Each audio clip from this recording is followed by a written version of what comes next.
નડિયાદમાં ખેડા જિલ્લા ભાજપ મહિલા મોરચા દ્વારા વિરોધ પ્રદર્શન અને આવેદનપત્રનો કાર્યક્રમ યોજાયો। નડિયાદ વડાપ્રધાનના માતાનું અપમાન કરનાર વિરુદ્ધ ખેડા જિલ્લા ભાજપ મહિલા મોરચા દ્વારા વિરોધ પ્રદર્શન કલેક્ટરને આવેદનપત્ર આપ્યું। બિહારમાં વડાપ્રધાનના માતા વિરુદ્ધ કરવામાં આવેલી અપમાનજનક ટિપ્પણીના વિરોધમાં ખેડા જિલ્લા ભાજપ મહિલા મોરચા દ્વારા નડિયાદ ખાતે ધરણા પ્રદર્શન અને આવેદનપત્ર સુપ્રત કરવાનો કાર્યક્રમ યોજવામાં આવ્યો હતો।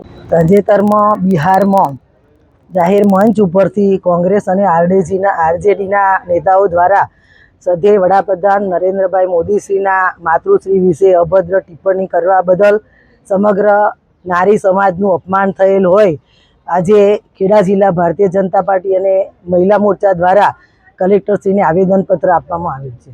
શું કહેવું છે આપનો, શું સંદેશ છે? આજે સમગ્ર નારી સમાજ દ્વારા એ સંદેશ હોઈ શકે ક્યારેય મહિલાઓનું અપમાન સહન ના થઈ શકે અને કરી પણ શકાય નહીં। એ લોકોને ક્યારેય મહિલા સમાજ અને નારી શક્તિ ક્યારેય માફ નહીં કરે।